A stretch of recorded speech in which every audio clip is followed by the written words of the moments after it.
acara yang kita tunggu-tunggu bersama guru kita, Guru Besar Ustadz Dr. Adi Hidayat, LCMA, PhD dari Indonesia. Kepada beliau kami persilahkan. Sallu ala Nabi Muhammad.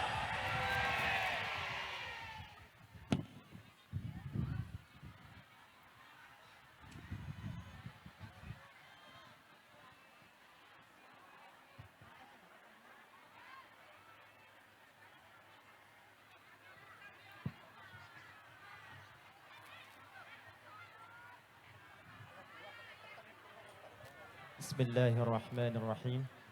Assalamualaikum warahmatullahi wabarakatuh.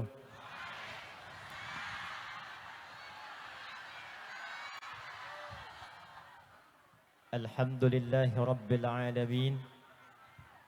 Wassalatu wassalamu ala nabiyyina wa sayyidina sayyidil anbiya'i wal mursalin nabiyyina Muhammadin wa ala alihi wa sahbihi wa dzurriyyatihi wa ummatihi ila yaumiddin.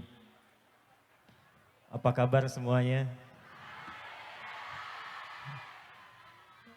Yang kita hormati, kita muliakan seluruh keluarga besar Muslim Indonesia di Taiwan ini, Fosmit, keluarga dari Al-Amin, baik ada yang juga dari Ormas, PCI-NU, PCIM, kemudian seluruhnya tanpa kecuali. Saya dengar Pak Wali Kota juga tadi hadir ya. Kita doakan mudah-mudahan beliau senantiasa diberikan kesehatan dan kebaikan dalam memimpin kota ini. Kita ucapkan terima kasih kepada juga bagian dari kepolisian yang mensupport dan memudahkan acara ini. Semoga semuanya diberkahi oleh Allah Subhanahu wa taala. Ini kok banyaknya ibu-ibu ya? Baik. Tema kita di siang hari ini yang diberikan kepada kami adalah tentang bagaimana membentuk generasi milenial yang berakhlak. Betul ya? Jadi teman-teman sekalian, izinkan saya memanggil teman-teman dulu.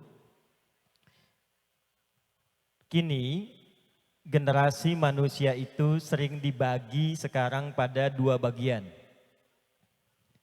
Dan semuanya nanti mengaku milenial. Ada generasi Y, ada generasi Z. X jarang dimasukkan karena kelahiran 60-an sampai 80-an itu awal dari perkembangan generasi yang kedua. Dua terakhir disebut dengan milenial karena di generasi ini tumbuh dan lahir dengan perkembangan digital, kemudian karakter masyarakatnya berbeda yang membentuk perilaku yang tidak sama dengan generasi-generasi sebelumnya. Tapi yang menarik, di dalam Islam, semua ukuran, semua keterangan tentang pergantian masa dan generasi itu tidak hanya kemudian disifati atau dijelaskan dengan kode-kode seperti X, Y, dan karakter, tapi juga menariknya 15 abad yang lalu Nabi Muhammad SAW sudah menjelaskan tentang keadaan-keadaan setiap pergantian zaman. Dan dalam keterangan itulah kemudian kita sebagai umat Nabi Muhammad SAW diminta untuk melihat kira-kira kita itu ada di zaman yang cirinya bagaimana, karakternya seperti apa, sehingga nanti dengan mengetahui ciri-ciri yang disebutkan oleh Nabi itu, bukan hanya kita bisa hidup menjalani kehidupan di era itu dengan baik, tapi juga menjadi generasi unggul yang maju dan bermanfaat. Itulah sebabnya siang hari ini, karena ini istimewa, tidak biasa, saya dengar ada yang datang juga dari tempat yang jaraknya kurang lebih 5 jam dari sini ya. Boleh angkat tangan yang mana itu? Oh, Masya Allah. Jam berapa berangkat tadi? Sudah sholat subuh? Alhamdulillah. Baik, saya berikan hadiah dulu ya. Hadiahnya hadis Nabi aja. Baik, tersebut dalam Sunan Ibnu Majah. Diriwayatkan nanti oleh sahabat mulia Abu Darda radhiyallahu taala anhu dari Nabi sallallahu alaihi wasallam, beliau bersabda, qala Rasulullah sallallahu alaihi wasallam, man salaka tariqan yaltamisu fihi ilma sahhalallahu lahu tariqan ilal jannah. Siapapun, laki-laki, perempuan, besar, kecil, tua, muda, yang menempuh perjalanan yang tidak mudah, kadang berliku, dengan satu niat untuk belajar tuntunan agamanya, walaupun itu sedikit saja. Satu hadis, satu ayat, tapi dia niatkan betul untuk belajar tuntunan agamanya, sahhalallahu lahu tariqan ilal jannah. Maka Allah perintahkan pada malaikat di hari kiamat kelak, cepat catat amalannya itu untuk mempercepat langkah kaki dia ringan memasuki surga. Wa innal malaikata la tad'u ajnihataha ridan li talibil ilmi. Dan sejak ia berangkat dari tempat ia berasal untuk belajar ilmu itu, Allah perintahkan pada beberapa malaikat, berikan perlindungan di perjalanannya dan berikan ridhanya. Ridha malaikat itu setidaknya punya 3 arti. Yang pertama, yastaghfiru li talibil ilmi, memohonkan ampunan pada para penuntut ilmu. Jadi teman-teman yang datang dari dekat, apalagi dari jauh, tadi sudah berangkat, sekarang tiba, sampai pulang lagi, manfaatkan kesempatan pertama ini untuk memohonkan ampunan pada Allah Subhanahu wa taala, karena dalam perjalanan itu bukan hanya sekedar istighfar, malaikat diperintahkan oleh Allah aminkan permintaan ampunannya dan seketika Allah menurunkan ampunan. Nah, itu yang terjadi pada seorang yang pernah berbuat maksiat, membunuh 100 orang, konsultasi, dia ingin tobat, diarahkan datang ke majlis ilmu, di perjalanan dia meninggal dengan istighfarnya. Maka Allah perintahkan ukur jaraknya, ternyata lebih 1 jengkal ke tempat tujuan ke majlis ilmu. Maka Allah perintahkan, faqad waqa'a ajruhu 'ala Allah. Pahalanya telah ditetapkan, dosanya diampuni oleh Allah Subhanahu wa taala. Yang kedua, juga memohonkan kepada Allah untuk mampu dan bisa mengabulkan doa-doa yang dimintakan oleh penuntut ilmu. Itulah sebabnya kenapa kita diajarkan dari berangkat kita berdoa, di jalan kita berdoa, di majlis kita berdoa, selesai kemudian kajian mengaji kita berdoa, karena ada malaikat yang menyertai majlis ilmu itu dan memohonkan kepada Allah Subhanahu wa taala untuk mengabulkan permintaan yang dimohonkan kepadanya. Mbah Hashim Asy'ari itu punya 17 kitab. Kitab pertamanya itu ada namanya Adabul Alim wal Muta'allim. Di halaman ke-15, di paragraf yang kedua, di baris yang pertama, beliau mengutip hadis Nabi sallallahu alaihi wasallam tentang keterangan Nabi kalau ada yang melalui Riyadul Jannah, taman-taman surga. Sekarang kita ada di taman. Di daerahnya apa namanya? Chungli. Taman-taman surga. Sekarang ada di Taman Chungli. Kata Nabi, idza marartum biriyadil jannah, jika kalian melewati taman-taman surga, farta'u, maka semangatlah, maka bergeraklah, maka gembiralah. Faqila ya Rasulullah, maka ditanyakan kepada Rasulullah sallallahu alaihi wasallam, ma riyadul jannah, apa itu taman-taman surga? Faqala Rasulullah sallallahu alaihi wasallam, maka menjawab Rasulullah sallallahu alaihi wasallam, halaqatul dzikri ay majalisil ilmi. Maka kata Nabi, itulah halaqah zikir, itulah penjelasan para ulama majlis-majlis ilmu. Maka kalau sudah tiba di tamannya, kata Nabi semangatlah, kata Nabi bergembiralah. Kenapa? Karena di antaranya malaikat menyertai datang dan mengaminkan doa-doa yang dimohonkan kepada Allah Subhanahu wa taala. Nah, yang ketiga, ini yang paling penting nanti ditafsir di hadis Muslim. Perhatikan keterangannya. Majtama'a qaumun fi baitin min buyutillahi yatluna kitaballahi wa yatadarasunahu fima bainahum illa ghasyiyatuhumur rahmah wa haffathumul malaika nazalat alaihimus sakinah wa dzakarahumullahu fi man 'indah. Paham? Tidak. Tidaklah orang-orang kumpul di satu tempat yang disukai Allah. Di antara tempat yang disukai Allah, tempat yang digunakan untuk kebaikan, mengaji dan meningkatkan zikir. Kecuali Allah utus malaikat di tempat itu untuk memberikan 4 hal. 1, nazalat alaihimus sakinah, diberikan ketenangan, kedamaian, ketentraman dalam jiwa orang-orang yang datang. Jadi bedanya ngaji dengan kumpul-kumpul biasa. Anda boleh kumpul di taman, Anda boleh kumpul di lapangan, tapi tempat itu ketika dijadikan tempat ngaji, Allah berikan ketenangan yang berbeda dengan kumpulnya di tempat-tempat yang lain.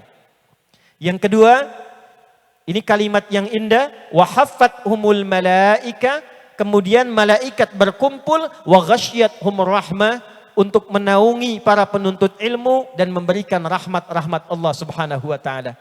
Dan yang terakhir, wa dzakarahumullahu fi man 'inda, saat dia ngaji sampai selesai, nama orang-orang yang ngaji itu disebut-sebut oleh Allah Subhanahu wa taala di sekitar arasy-Nya, di sekitar arasy-Nya. Anda kalau disebutkan oleh presiden senang tidak namanya? Kalau disebutkan viral di media sosial senang tidak? Kalau diviralkan di koran se-Taiwan senang tidak?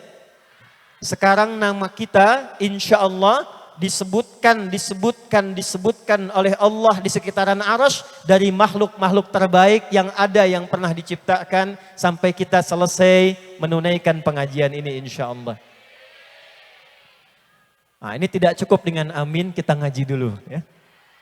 Baik, ini pembukaannya. Karena teman-teman sudah berjuang, maka hari ini saya tidak akan beretorika, ini bukan pidato karena kita ngaji. Kita akan membahas itu dengan 3 hadis Nabi Sallallahu Alaihi Wasallam. Jadi siang ini kita belajar 3 hadis saja. Nanti di akhir kita akan coba cek kembali apakah yang kita pelajari telah kita pahami atau belum. Hadis yang pertama. Hadis ini terdapat dalam Sahih Al-Bukhari. Nomor hadis 7121. Ada juga di dalam Sahih Muslim, nomor hadis 157. Satu lagi ada dalam Sahihnya Ibnu Hibban, nomor hadis 6718. Saya bacakan sanadnya ya, sekaligus ijazah untuk sanad. Kita ambil yang Ibnu Hibban saja. Qala haddatsana qala akhbarana Abdullah bin Muhammad qala haddatsana Ishaq bin Ibrahim qala akhbarana Uthman bin Umar qala haddatsana Ibnu Abi Dhi'b an Sa'id ibn Sam'an an Abi Hurairah radhiyallahu taala anhu anin Nabi sallallahu alaihi wasallam. Hadis ini sanadnya tersambung melalui Ibnu Hibban. Beliau menerima dari Abdullah bin Muhammad. Abdullah bin Muhammad menerima dari Ishaq bin Ibrahim. Ishaq bin Ibrahim menerima hadis ini dari Uthman bin Umar. Uthman bin Umar menerima hadis ini dari Ibnu Abi Dhi'b. Beliau menerima dari Sa'id bin Sam'an. Sa'id bin Sam'an menerima dari sahabat Abu Hurairah radhiyallahu taala anhu Abdurrahman bin Sahar. Abdurrahman bin Sahar menerima dari Nabi Muhammad sallallahu alaihi wasallam. Beliau bersabda, perhatikan hadisnya. Yushiku alla taquma as-sa'atu hatta yuqbadal ilmu wa yakthural kadhibu wa tantashiral fitanu wa yataqarabuz zamanu wa tataqarabul aswaqu. 5 ya. Yushiku alla taqumas sa'atu. Nanti dalam perjalanan masa, saya terjemahkan dengan terjemah tafsir hadis. Nanti dalam perjalanan perubahan waktu, pergantian generasi, perjalanan masa, kata Nabi akan terjadi beberapa keadaan-keadaan di generasi. Jadi setiap zamannya punya ciri-cirinya. Kalau lihat satu hadis, ada hadis di Al-Bukhari, nomor hadis 6695, hadisnya viral. Nanti disebutkan di beberapa kitab hadis dengan 3 riwayat. Khairukum khairul quruni dan khaira qarni. Kata Nabi, generasi yang terbaik itu khairun nasi qarni, khairul quruni qarni, khairukum qarni. Generasi terbaik itu ada di zamanku.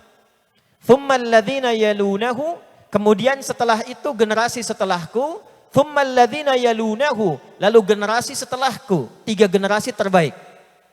Setiap generasi itu punya cirinya. Nanti apa ciri yang terkait dengan generasi milenial itu?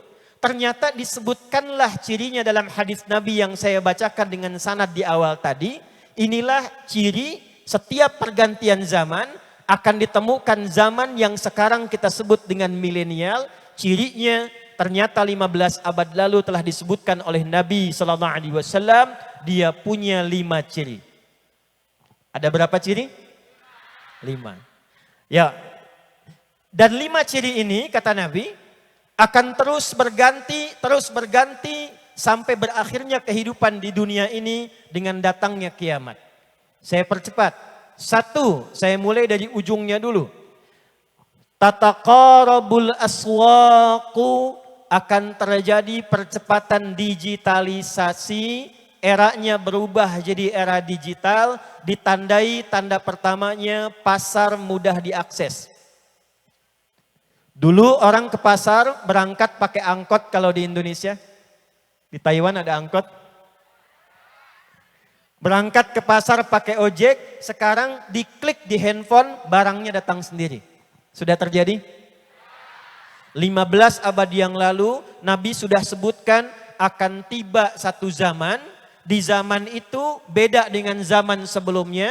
Kalau ke pasar berangkatnya manual, di zaman itu pasarnya semakin dekat, kata para ulama, itulah ciri di saat orang-orang yang hidup di zaman itu terjadi percepatan digital. Ini mustahil kalau bukan seorang nabi, seorang rasul. Apakah ada manusia yang lahir di padang pasir, tidak ada teknologi pada masa itu, tempatnya sangat terbelakang, diapit Romawi dengan Persia, tengah-tengah padang pasir, tandus, air tidak keluar, tapi bisa mengatakan nanti akan ada zaman pasarnya mudah diakses dan terjadi percepatan digital. Terjadi sekarang? 1. 2. Wa yataqarabuz zaman. Nanti akan tiba waktu, masanya, perjalanan waktunya terasa begitu cepat. Dalam hadis At-Tirmidzi akan terasa setahun seperti sebulan. Sebulan seperti sepekan. Sepekan seperti 1 hari. Rasanya baru kemarin padahal sudah lewat setahun. Dan 1 hari rasanya baru sekejapan saja. Panitia untuk tabligh akbar saat ini boleh jadi mempersiapkannya 1 bulan, 2 bulan. Ternyata ketika tiba masanya rasanya baru kemarin persiapan kan. Sudah terjadi? Berarti 2 tanda terpenuhi. 3. Karena terjadi percepatan digital, eranya berubah. Dulu banyak offline, sekarang jadi apa? Online. Ceramahnya pun sekarang banyak yang live tuh. Ya. Dulu belanjanya onsite atau offline, sekarang online. Dulu ceritanya offline, sekarang online. Maka ngaji pun akan berubah keadaannya. Para ulama pun akan berbeda keadaannya. Kata Nabi, hatta yuqbadal ilmu. Maka ketika digital itu berkembang, waktu terasa cepat, banyak yang akan muncul orang-orang umum pun buat konten tentang agama, ngajar tentang agama, yang pakar jadi hilang, yang tak jelas jadi muncul, dan ilmu mulai tercabut. Bagaimana ilmu tercabut? Perhatikan di hadis Muslim, Innallaha la yaqbidul ilma intiza'an yantazi'uhu minal ibad walakin yantazi'uhu biqabdil ulama hatta idza lam yabqa alima atau lam yabqa alimun ay yubqi alima ittakhadha an-nasu ru'usan juhala fasu'ilu fa'aftau fadallu wa adallu. Sungguh akan ada satu masa ilmu itu mulai tercabut, tapi bukan ilmunya yang hilang. Bukan tafsirnya hilang, bukan fikihnya hilang, bukan hadisnya hilang, bukan usul fikihnya hilang, tapi ulamanya mulai wafat satu persatu. Kiainya mulai meninggal satu-satu. Habibnya mulai meninggal satu-satu. Ustadz-ustadz yang pakar mulai meninggal satu-satu. Ulama-ulama sepuh kita, panutan kita mulai wafat satu persatu. Sampai tiba-tiba nanti yang tersisa tinggal sedikit. Tapi dari yang sedikit itu tiba-tiba muncul banyak orang bicara tentang agama.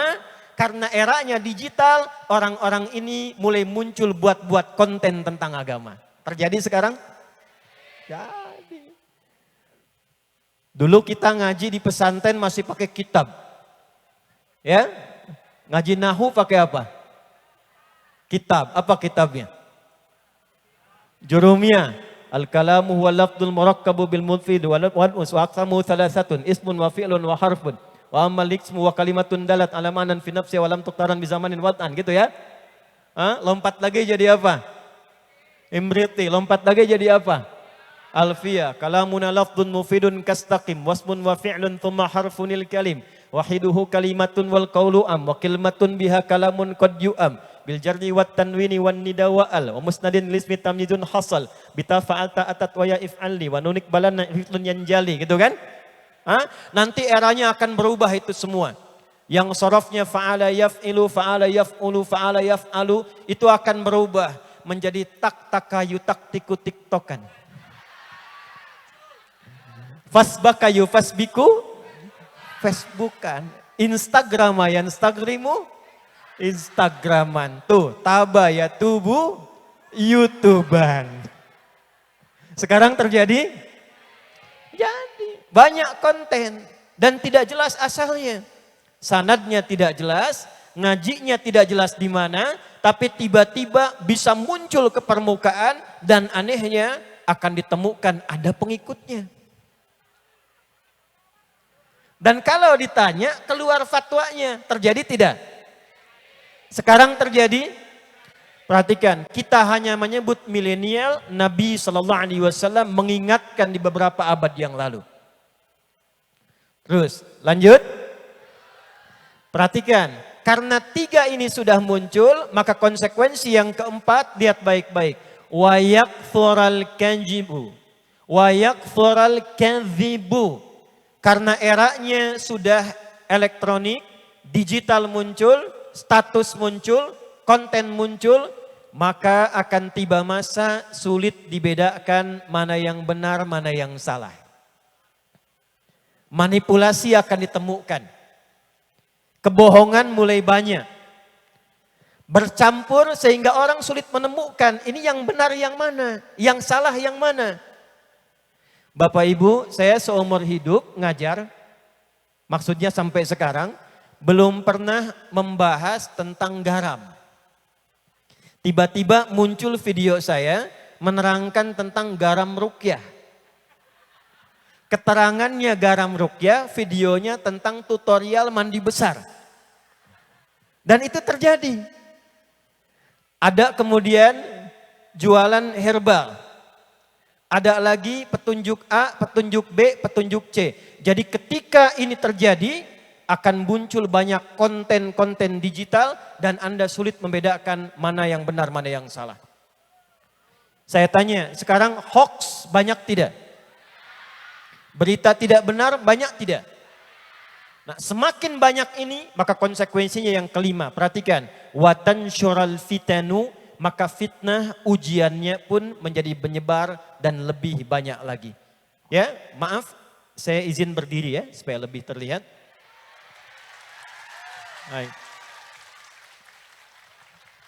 Nah, ini tandanya kita mulai ngaji serius ya. Karena yang buat konten itu sudah banyak, nah ini pembuat konten tuh. Ini yang disebut hadis Nabi itu ya. Kontennya jadi beragam. Tapi yang di-highlight oleh Nabi, yang diberikan garis oleh Nabi, ternyata potensi berkembangnya digital itu, potensi berkembangnya kemajuan itu juga akan dimanfaatkan oleh orang-orang yang tidak bertanggung jawab untuk membuat konten-konten yang tidak positif. Nah, sekarang pertanyaannya, di era semacam itu, bagaimana Nabi membimbing kita untuk memanfaatkan kemajuan era dan perkembangan zaman seiring dengan masanya, tapi tetap kita menjadi generasi yang terbaik dan berakhlak. Itulah tema yang akan kita bahas di kesempatan siang hari ini. Jadi ini mukaddimah yang kedua. Sekarang kita masuk isinya. Ayo saya tanya sebentar dulu ya. Yang tahu boleh angkat tangan, yang jawab bagus, mudah-mudahan diberkahi oleh Allah. Pertanyaan pertama saya, siapa yang boleh bisa angkat tangan? Tolong disebutkan 2 saja, saya ulangi, 2 saja. Nama sahabat Nabi yang perempuan, tapi usianya pada zaman Nabi masih milenial, masih remaja, masih tumbuh berkembang. 2 orang saja. Boleh berdiri? 1 siapa Mbak? 1 lagi? Khadijah, baik, benar 1 ya, benar 1. Belakang?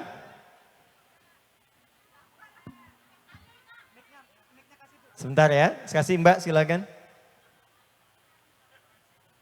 1 siapa? Sayyidah Aisyah, 1 lagi?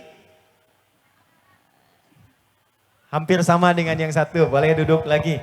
2 perempuan saja, ini saking banyaknya perempuan, 2 sahabat Nabi, ya. Boleh angkat tangan Ibu? Ya? Asma binti Yazid, 1 lagi? Baik, baik. Ada lagi yang lain? Halim. Baik, perempuan dulu ya. Mana yang mana? Assalamualaikum Ustaz. Salam, silakan. Yang pertama Halimah binti Sa'ah, yang kedua Fatimah Binti? Halimah binti ya lupa. Binti lupa. Ayo boleh berikan tepuk tangan dulu pada semuanya, baik. Ada lagi yang lain terakhir? Ya, ke belakang Ibu, silakan. Ini pelan-pelan ya.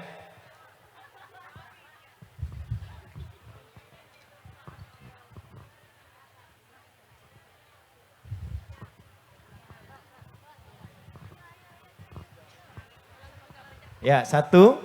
Hafsah binti Umar. Ya, 1 lagi. Yang kedua Fatimah binti Muhammad. Fatimah binti Muhammad SAW. Berikan tepuk tangan, boleh. Baik, Ibu dapat hadiah $100 ya. Silakan. Silakan.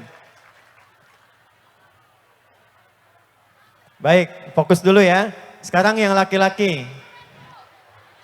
Sebutkan 3 orang pemuda atau remaja yang hidup di era Nabi Sallallahu Alaihi Wasallam? Yang laki-laki. 3 orang remaja atau anak muda yang hidup di era Nabi Sallallahu Alaihi Wasallam. Milenialnya di zaman Nabi. Boleh angkat tangan? 1. Yang laki-laki dulu. Mana laki-lakinya? Ya, Mas, silakan. 1. Uthman bin Affan. 2. Abdurrahman bin Auf. Ali bin Abi Thalib. Benar 2. 1 lagi.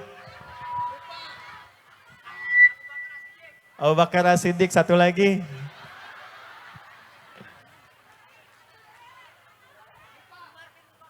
Umar bin Khattab. Ya bolehlah, nggak apa-apa ya Mas. Baik. Ya pelan-pelan sini. Jadi gini, kalau kita mau ngaji milenial kan harus ada contoh. Ya kan? Siapa yang harus dicontoh? Kemudian kalau kita ingin belajar akhlak, kita harus melihat contoh ini akhlaknya seperti apa.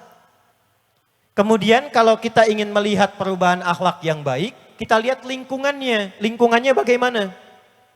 Nah sekarang saya tanya dulu sebentar, yang ini hadiahnya lebih istimewa. Saat tadi disebutkan Uthman, Abdurrahman bin Auf, kemudian tadi disebutkan Fatimah, Sayyidah Fatimah binti Muhammad sallallahu alaihi wasallam, ada Sayyidah Aisyah, kemudian yang lainnya. Saya ingin tanya, 5 orang dan lebih ini yang tadi disebutkan milenial di era Nabi, hidupnya di masa apa? Sengaja saya buat umum supaya bingung dulu. Ibu. Ya? Khulafaur Rasyidin, ya kurang tepat. $200.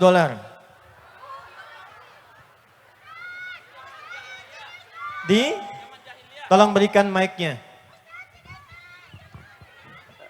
Baik. Zaman jahiliyah. Apa itu jahiliyah? Zaman yang masih bodoh, masih tertinggal. Tertinggal dari apa? Dari kemajuan teknologi. Ada teknologi apa di zaman itu? Enggak kayak zaman sekarang gitu, Ustaz. Gak kayak zaman sekarang. Iya. Zaman sekarang kenapa? Zaman sekarang kemajuan teknologinya sangat pesat, Ustaz. Baik. Ya nggak apa-apa lah $200. Oke Mas. Dah lihat sini. Sekarang hadiahnya simpan dulu ya. Kelima yang disebut tadi, kurang lebih tadi 5 orang, tinggal di zaman yang namanya disebut dengan jahiliyah. Namanya apa? Tahu artinya jahiliyah tidak? Jahiliyah itu gabungan dari 2 sifat. 1, jahlun, keperbuatannya. 2, jahilun, menunjukkan kepada orangnya. Kalau 2 ini digabungkan, jahlun dengan jahilun, maka muncul karakter yang ketiga namanya jahiliyah. Jahlun asalnya bila disebutkan dalam bahasa Arab, sifat yang menunjukkan pada sesuatu yang menyimpang. Bodohnya itu bukan bodoh tidak pintar, bukan. Yang pintar banyak. Abu Lahab itu pintar. Abu Jahal itu pintar. Bahkan namanya itu viral dengan nama Abul Hakam namanya dulu. Yang pintar banyak. Pintar dagang ada. Pintar politik ada. Ya, ada yang pintar dari ilmu-ilmu dasar ada. Tapi kepintarannya ini tertutupi oleh satu sifat yaitu tidak kenal baik. Sehingga sifat pintarnya ini dipakai pada perbuatan-perbuatan yang menyimpang. Jadi jahlun itu tidak kenal baik. Bodohnya itu bodoh pada sifat-sifat baik. Pintar tapi tidak kenal jujur. Pintar tapi tidak kenal sabar. Pintar tapi tidak kenal kebaikan. Karena itu ketika Allah menurunkan sifat taubat di Quran surah keempat, di ayat ke-17 itu, maka disebutkan sifat jahalah dalam perbuatan salah itu. Innamat taubatu 'alallahi lilladzina ya'maluna su'a bijahalatin. Sungguh taubat yang diterima oleh Allah itu adalah taubat dari orang yang berlaku kriminal, berbuat tindakan jahat karena jahalah. Dia bodoh, tidak tahu tentang kebenaran dan kebaikan. Jadi karena nggak tahu baik, para pelakunya jahil, melakukan semua jenis perbuatan yang tidak baik. Itulah eranya disebut dengan jahiliyah. Jadi kalau teman-teman ingin tahu di mana berkumpulnya semua bentuk perbuatan tingkat tinggi yang buruk, itulah eranya jahiliyah. Mabuk misalnya. Saya ulang ya. Yang mabuk misalnya. Di sini ada yang mabuk nggak? Nggak ada ya. Nggak ada ya. Baik. Nah lihat sini. Kalau di zaman jahiliyah itu saking profesionalnya mabuk, yang pemula saja, pemabuk prematur, yang baru mabuk itu minimal 5 kali sehari. Ayo baca sirah itu. Itu yang paling pemula, bayangkan yang profesional. 1. Ya.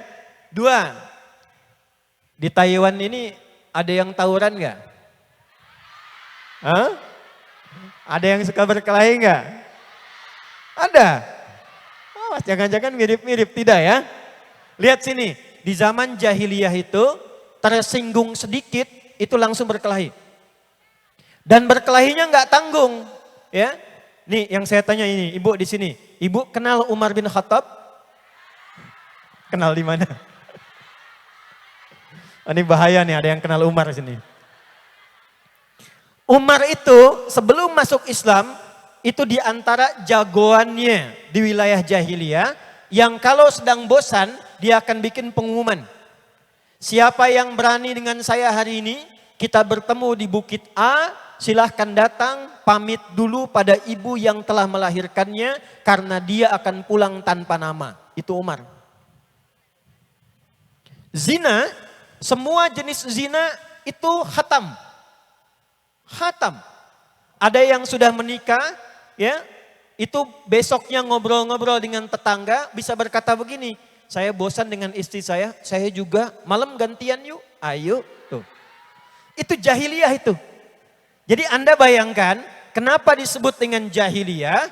Karena semua jenis perilaku yang ada di kehidupan sosialnya, itu tidak kenal baik. Nah, orang-orang yang tadi disebutkan generasi milenial tadi, hidupnya di masa seperti itu. Saya ulangi, orang-orang yang tadi disebutkan, Ali bin Abi Thalib misalnya, Abdurrahman bin Auf, Uthman bin Affan, radhiyallahu ta'ala anhum jami'an. Yang perempuan yang tadi disebutkan, Sayyidah Asma, Sayyidah Aisyah, Sayyidah Fatimah. Hidupnya di masa, di era yang disebut dengan jahiliyah. Pertanyaan pertama saya, tindakan kriminalnya, keburukannya, perilaku jeleknya, maaf, terjadi enggak di zaman sekarang? Nah sekarang kadarnya, ukurannya sama enggak? Lebih buruk jahiliyah atau yang sekarang? Saya ulangi, lebih buruk jahiliyah atau yang sekarang? Sekarang. Bahaya ini. Nah di zaman jahiliyah, perhatikan, zaman jahiliyah yang tadi-tadi itu tidak kenal baik, sehingga mengganggu kehidupan, tidak pernah maju, banyak sekali kerusuhan, maka Nabi Muhammad sallallahu alaihi wasallam kenapa diutus di tempat itu, tidak di tempat yang lain? Ini saya berikan rahasianya hari ini, dan ini di antara kita saja, ya. Ini saya berikan gambar begini nih, biar tidak mubazir papan tulisnya. Ini kelihatan nggak belakang? Gus. Ya, di sini karena di pinggir, di sana itu orang yang imannya kuat sekali. Ya, belum saya tulis udah kelihatan. Ini saya bagi dua begini ya. Ini kanan, ini kiri. Lihat sini. Ini saya sebut Romawi di sini. Di kirinya Persia. Ini zaman Nabi, ini sudah maju luar biasa. Yang ini punya imperium, punya kolosium Romawi. Peradabannya bagus, pasukannya hebat-hebat, senjatanya luar biasa. Di sini ada kekaisaran Persia, Kisra. Ini juga maju, luar biasa, pemerintahannya kuat, negaranya, pasukannya. Sampai sekarang banyak film-film dimunculkan tentang Romawi dan Persia. Baik ya? Nah, pertanyaannya, kenapa Nabi Muhammad tidak diutus di Romawi? Tidak diutus di Persia. Tapi diutusnya di sini, di tengah-tengah nih. Padang pasir, lembah, biwadin ghairi dzi zar'in 'inda baitikal muharram. Di bawah lembah, diapit bukit-bukit yang tandus, ya, lengkap, lebih paket lengkapnya lagi orang-orangnya jahiliyah. Kriminalnya puncaknya di sini, tempatnya tandus, airnya jarang muncul, lahirnya di dekat Ka'bah. Satu-satunya nabi yang lahirnya langsung di dekat Ka'bah karena fadilah doa dua nabi sekaligus. Ada dua orang nabi yang memohon kepada Allah langsung supaya nabi terakhir, nabi teragung itu lahirnya harus di dekat tempat yang paling agung di muka bumi. Tidak ada tempat yang paling agung yang dikunjungi setiap saat, puncaknya dalam musim haji, semua kiblat mengarah kepadanya kecuali Ka'bah. Dua nabi ini berdoa, ya Allah, Rasul terhebat nanti, Rasul akhir zaman, Rasul penutup yang istimewa, mohon jadikan lahirnya pun dekat tempat yang paling istimewa di samping Ka'bah.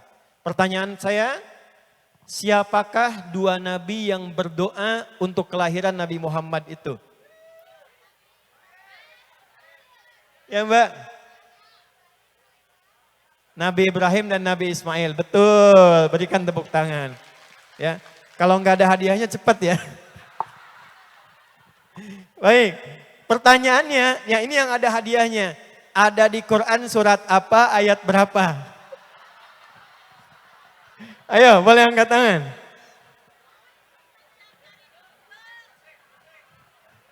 $300. Umrah. Waktu habis. Waktunya habis. Ada di Quran surat kedua Al-Baqarah di ayat 129. Perhatikan kalimatnya. Rabbana wab'ats fihim rasulam minhum yatlu 'alaihim ayatika. Ini inti materi kita. Wa yu'allimuhumul kitaba wal hikmah wa yuzakkihim innaka antal azizul hakim. Tadi yang berdoa Nabi siapa? Satu lagi. Nah, pertanyaan saya, Nabi Ibrahim dengan Nabi Ismail itu jaraknya berapa lama dari Nabi Muhammad? Kurang lebih 30 generasi. Satu generasinya bisa hampir 1000 dan 2000 tahun. Ke Nabi Ibrahim alaihissalam. Ya, Nabi Muhammad ke Nabi Musa itu kurang lebih hampir 2000 tahun. Ke Nabi Isa hampir 600 tahun. Ke Nabi Ibrahim kalau kita urutkan nasab itu kurang lebih 30 generasi. Muhammad sallallahu alaihi wasallam bin Abdullah bin Abdul Muttalib bin Hashim bin Abdul Manaf bin Qusay bin Murrah bin Kilab bin Ka'ab bin Ghalib bin Fihir bin Malik bin Nadar bin Kinana bin Khuzaimah bin Mudrika bin Ilyas bin Nizar bin Mudar bin Ma'ad bin Adnan bin Addi bin Adri bin Muqawwam bin Naghur bin Tarikh bin Ya'rub bin Yasjub bin Nabit bin Ismail alaihissalam bin Ibrahim alaihissalam. 30 generasi. Coba ulangi. Saya mau katakan kita harus bangga jadi umat Nabi Muhammad, Nabi yang istimewa karena semua Nabi dan Rasul itu ingin sekali membersamai dan ikut dakwahnya beliau. Sampai-sampai mendoakan. Nah, saking jauhnya jarak dari Nabi Ibrahim, Nabi Ismail ke Nabi Muhammad sallallahu alaihi wasallam itu masih memohon kepada Allah ya Allah istimewakan Nabi terakhir yang luar biasa itu lahirnya di dekat Ka'bah. Satu-satunya Nabi Rasul yang lahirnya di dekat Ka'bah hanya Nabi Muhammad SAW. Ya, nah ini kalau ini Ka'bah di sini ada Zam-Zam sekarang. Ini ada Hotel Sofwa, sini jalan, ini Hilton, ini jalan lagi ke sini, ini Istana Raja. Ini bukit namanya Jabal Kubais. Kalau Anda haji atau umrah, mudah-mudahan yang belum disegerakan ya. Ya. Nah, tidak cukup dengan amin, nabung ya. Ini dari Zam-Zam lurus, belok kanan sini. Jalurnya ke sini, ini ada gate Ismail pintu 26. Ini gate Nabi, tempat Nabi sholat 2 rakaat sebelum Isra Mi'raj. Ya, dari depan Hajar Aswad. Ini namanya gate Nabi di sini. Ini nanti ada gate Ali, ini Babus Salam. Babus Salam naik ke atas, ini ada yang tangga, ini ada yang eskalator, ini ada kursi penjaga warna hijau. Lurus, di sini ada rumah yang sekarang jadi perpustakaan. Di atasnya ada bukit, bukit kecil. Dari Jabal Kubais ke sini, Anda lewat, ini ada Istana Raja, ini ada posnya, CCTV warna putih ngadep ke sini. Ini ada kipas angin kurang lebih 35, sudah saya hitung. Sampai ke ujung, ke sini 150 meter, inilah rumah Nabi dilahirkan, Maulid Nabi. Tidak ada satu Nabi pun yang lahir di dekat Ka'bah kecuali Nabi Muhammad SAW. Jadi ini doanya untuk Nabi Muhammad, lahirnya, tumbuhnya, diutusnya bukan di Romawi yang sudah maju, bukan di Persia, tapi di lingkungan masyarakat yang berada di tempat yang tertinggal, tertutup dan masyarakatnya disebut dengan apa tadi? Jahiliyah. Sekarang lihat sini, saya mau cepat saja. Ini jahiliyah. Fokus. Tiba-tiba dibimbing oleh Nabi, dibina oleh Nabi, dari mulai Mekah, saya cepat sampai ke Yathrib jadi Madinah, kurang lebih periodenya 20 tahun. Orang-orang yang disebut tadi Umar bin Khattab, Ali bin Abi Thalib, Uthman bin Affan, Abdurrahman bin Auf, Fatimah binti Muhammad SAW, Aisyah ya binti Abu Bakar radhiyallahu taala anhuma. Semua orang itu yang tadinya punya kebiasaan-kebiasaan secara umum, walau tidak semuanya, dekat dengan tradisi jahiliyah, tiba-tiba berubah jadi orang terbaik di zamannya. Umar tadi, ya, biasa tantangin orang, senang tampil dengan kekuatan, ngajak duel hampir tiap waktu. Satu-satunya sahabat yang pernah jualan Tuhan bahkan muter-muter. Kalau yang lain bikinnya dari kayu, asnam, ada yang bikin dari batu, wathan, authan, beliau bikin dari roti. Ya, Umar tuh visioner. Saat orang bikin dari kayu, beliau bikin dari roti. Yang gak pernah orang bikin, kepikiran sama Umar. Tidak ada orang pernah jualan Tuhan terbuat dari roti pada masa itu kecuali Umar. Makanya nanti saat masuk Islam, kadang sedih sendiri, kadang senyum sendiri. Ketika ketawa sendiri, orang tanya, ya Amirul Mukminin, wahai Amirul Mukminin, kenapa engkau tertawa? Saya ingat dulu saya jahiliyah pernah jualan Tuhan dari roti. Saya keliling-keliling musim panas, belum ada yang beli. Wa ana jau'an dan saya lapar.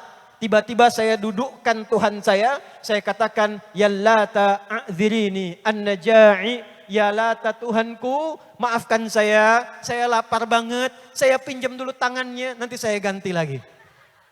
Sampai selesai jualan, Tuhannya habis saya makan. Itu kata Umar. Siapa yang pernah dengar Abu Dzar Al-Ghifari? Pernah dengar? Abu Dzar Al-Ghifari. Pertanyaannya, siapa nama aslinya? Jundub bin Junadah. Itu beliau pemimpin preman satu kampung. Ada kampung perompak, pembegal, kampung preman, namanya kampung Ghifar. Semua yang dari sana disebut Ghifari namanya. Jadi kalau di sini ada mas yang namanya Al-Ghifari, nah itu kampung preman. Dulu jahiliyah. Perhatikan, orang-orang ini yang tadi disebut, diajarkan oleh Nabi, dibimbing oleh Nabi, Tiba-tiba mereka berubah jadi generasi milenial di masanya yang tumbuh hebat dan membangun negaranya, tempatnya, daerahnya menjadi tempat yang maju dan berkembang. Apa kurikulum yang diajarkan oleh Nabi? Seperti apa tahapannya? Nah ini yang insya Allah kita akan rinci pelan-pelan. Tadi siapa yang sebutkan Sayyidah Fatimah? Di sana ya. Sayyidah Fatimah itu para teman-teman yang muslimah, akhwat. Beliau bukan hanya dikenal putri Nabi, tapi silahkan Anda cek sejarah. Beliau di antara satu-satunya sahabat perempuan putri Nabi yang juga pakar di bidang keperawatan. Sayyidah Aisyah radhiyallahu taala anha selain hafal 2210 hadis dari Nabi, beliau juga satu-satunya perempuan sahabiah yang pakar di bidang kedokteran. Utsman bin Affan, Abdurrahman bin Auf, pakar di bidang manajemen bisnis. Dalam 2 tahun itu jadi orang terkaya di Madinah nomor 2. Setelah itu nomor 1, saya pernah riset kekayaan Abdurrahman bin Auf setelah Nabi meninggal. Kalau diukur dengan ukuran sekarang, valuasi sekarang, kurang lebih hartanya 14.000 triliun. Abdurrahman bin Auf saja. Modalnya dari pakaian. Tapi diajarkan oleh Nabi, ya, tuntunan berkehidupan, tiba-tiba berubah jadi orang paling hebat di masanya. Saya akan sampai pada 2 bagian lagi, perhatikan. Saya contohkan dulu satu kejadian, setelah itu saya keluarkan pedomannya, baru kemudian kita pelajari langkah-langkahnya. Mudah-mudahan pulang dari pengajian ini kita bisa berubah menjadi lebih baik dan membangun daerah kita insya Allah. Ya. Yuk kita mulai. Saya ambil contoh Abdurrahman bin Auf dulu ya, karena tadi disebutkan oleh kawan kita. Beliau sebelum masuk Islam kaya tidak? Saya ulangi, kaya tidak? Kaya. Perhatikan, beliau kaya. Dan kaya itu standarnya dibagi 3. 1, kaya. 2, kaya banget. 3, kebangetan kayanya. 3 ya. Nah sebelum masuk Islam itu kaya, hartanya banyak, terpandang. Dan termasuk di antara tokoh yang diberikan kesempatan untuk memberikan masukan bagi masyarakat saat itu. Ada tempat di depan, kalau sekarang Hilton yang lama, di depan masjid, sekarang jadi toilet, itu satu tempat berkumpulnya 100 orang paling berpengaruh di masa itu. Abdurrahman bin Auf kemudian masuk Islam, ingin ikut hijrah ke Yathrib yang kelak jadi Madinah. Maka oleh orang-orang Quraisy pada masa itu, dipersilahkan ikut hijrah, tapi ditawari begini, kalau kamu tidak ikut Muhammad, tidak ikut ajaran Muhammad, tetap tinggal di sini, kami angkat jadi orang nomor 1 paling kaya di lingkungan masyarakat sini, jahiliyah. Dan ditempatkan jadi orang yang terhormat. Hartanya ditambah, orang paling kaya jadi orang terhormat. Saya mau tanya sebentar, kalau di sini teman-teman yang laki-laki, yang ikhwan, kalau ada yang bilang begini, keluar dari Islam, saya berikan harta jadi orang nomor 1 paling kaya di Taiwan. Kira-kira pilih kaya atau pilih tetap muslim? Pilihannya gini nih, paling gampang ya. Ya. Kaya tapi murtad atau pas-pasan tapi muslim? Enggak ada pilihan ketiga. Awas. 2 aja tuh. Hah? Awas tuh. Udah. Ya, Abdurrahman bin Auf memilih, gak apa-apa, saya berangkat, harta diambil, besok lusa harta bisa dicari. Tapi iman belum tentu bisa diganti. Ya, bikin status tuh. Lihat sini, maka beliau dibiarkan tidak diganggu, ya, tidak disakiti. Silahkan berangkat, tapi harta kamu kami rampas semua. Jadi gak mudah. Makanya bersyukur tinggal di Taiwan. Terima kasih ya pada lingkungan sekitar, pemerintahannya, pejabat-pejabatnya, bisa sholat dengan nyaman, ya, bisa ada tempat yang baik. Nah, nanti cara berterima kasihnya tidak dengan tepuk tangan, dengan merubah sikap kita jadi lebih baik. Ya, di sini Saya keliling beberapa negara, belum tentu mendapatkan kenyamanan seperti ini. Ada orang mau sholat susah. Ada orang mau sholat pura-pura duduk di taman. Ini Anda jarak sedikit ketemu musola. Mau sholat enak, difasilitasi. Kalau dengan seperti ini belum mampu berbuat baik, perlu diberikan apa lagi? Maka pada masa itu, mau masuk Islam saja, itu hartanya dirampas. Maka beliau bertekad, nggak apa-apa, saya berangkat ke Yathrib. Jaraknya 400 kilo dari Mekah, dulu tidak ada mobil, tidak ada kendaraan, tidak ada kereta cepat, pilihannya hanya jalan kaki saja. Naik kendaraan kalau punya uang, uangnya dirampas. Suami oke, istri ditanya. Kamu istrinya pilih, mau ikut suami, kami harta semua akan kami ambil, kami rampas, silahkan berangkat dengan pakaian yang melekat di badan saja. Tapi kalau memilih tinggal di Mekah, putus dari suami, harta suami akan diberikan, ditambah dan diberikan kesempatan silahkan pilih pemuda paling ganteng di Mekah, pernikahannya akan difasilitasi. Sebentar yang para pria ya. Nih ibu-ibu nih ya, juga yang teman-teman yang muslimah yang belum menikah. Kalau diberikan pilihan bagi yang menikah, ikut suami berangkat keluar, tapi harta tinggal semua dirampas, bawa pakaian saja. Atau tinggal tapi diberikan harta tambahan, boleh pilih menikah dengan pemuda manapun, difasilitasi pernikahannya. Kalau saya tanya gambarannya begini, kalau ada yang tawarkan, pulang ke Jakarta tapi semuanya ini harta tinggal, bawa badan saja, atau tinggal di sini harta dikasih, pilih anak muda paling cakep di Taiwan, difasilitasi pernikahannya. Pilih mana? Ikut suami atau tinggal? Bisa aja. Protes tuh. Dah. Anda mau berkata apapun, tetap kadang tidak bisa kita menghilangkan satu kebiasaan yang sulit untuk ditepis. Ternyata istrinya Abdurrahman bin Auf memilih tinggal di Mekah. Kenapa tepuk tangan? Berangkat suami, istri tinggal. Pertanyaan saya bukan itu. Lihat, dari kaya jatuh fakir, bukan miskin lagi.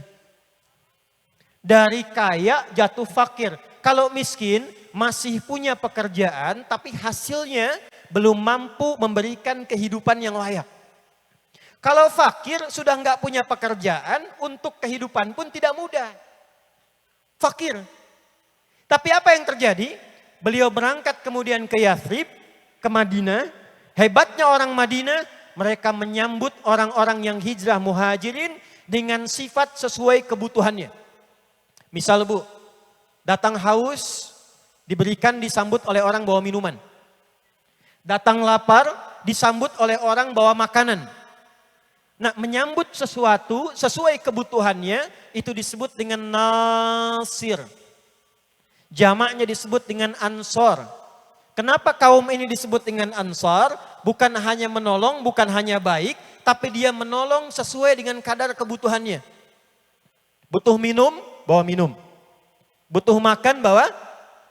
Nah, ini orang kaya jatuh fakir, maka disambutnya oleh orang paling kaya di Madinah.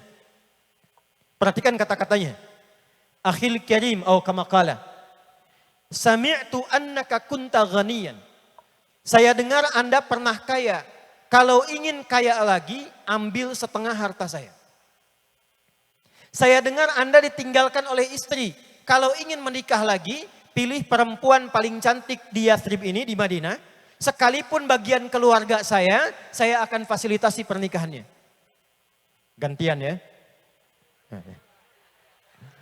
Kalau Anda jadi Abdurrahman bin Auf pada saat itu, datang ke Madinah ditawari, kalau ingin kaya, kata orang paling kaya di masa itu, ambil setengah harta saya. Kalau pengen nikah lagi, pilih perempuan paling cantik di Madinah, sekalipun keluarga saya fasilitasi pernikahannya. Pertanyaan saya, Anda terima atau tidak ditolak sama sekali? Makanya saya katakan Anda terima atau tidak ditolak sama sekali. Apa jawaban Abdurrahman bin Auf? Perhatikan. beliau ternyata di luar dugaan ditawari 2, dijawab 2. Jazakallahu khaira, semoga Allah balas kebaikan Anda. Arini ainal aswaq, cukup tunjukkan kepada saya di mana pusat bisnisnya, di mana pasarnya, biarkan saya berusaha dengan modal petunjuk Nabi yang telah diajarkan pada saya. Anda bayangkan, ditawarkan setengah harta dari orang kaya, beliau tolak dengan cara yang halus, beliau ingin buktikan petunjuk Nabi, ajaran Nabi kalau dipraktekkan, membuat saya jadi lebih baik, perilaku saya baik, dan kekayaan saya pun akan kembali menjadi baik. 2 tahun setelah itu, jadi orang paling kaya di Madinah. Nah sekarang petunjuknya apa? Ini akhir materi kita. Perhatikan kalimatnya. Balik ke Al-Baqarah ayat 129, saya cepat. Rabbana wab'ath fihim rasulam minhum yatlu alaihim ayatika. Nah ini rahasianya. Tadi saya sampaikan, saya ingin menyampaikan rahasia. Ini rahasianya. Ya Allah, mohon utus nanti seorang nabi yang hebat, yang unggul. Lahirnya di dekat Ka'bah. Dan dia mengajarkan pada umatnya ayatika, ayat-ayatmu. Saya tanya pada teman-teman, Nabi dapat ayat tidak? Saya ulangi, Nabi dapat ayat tidak? Saya ulangi, Nabi dapat ayat tidak? Yang dapat, yang jawab dapat, berapa ayat? Ayo, berapa ayat? Sini, yang sini. Nabi dapat ayat dari Allah, berapa ayat? Berapa? 6.666, ya kurangi dikit aja. Berapa lagi? 6.300? Lebih dikit. Nah 6.236 hasil googling tuh. Benar ya Mas ya? 6.236. 6.236 ayat. Pertanyaan saya yang ini Mas. 6.236 itu disebut apa namanya? Kalamullah. Apalagi? Kisah, ada ilmu, dan lain sebagainya. Intinya apa? Al-Quran. Nah, ibu dapat $100 belakang. Tapi karena infonya dari Mas ini dulu ya Bu ya.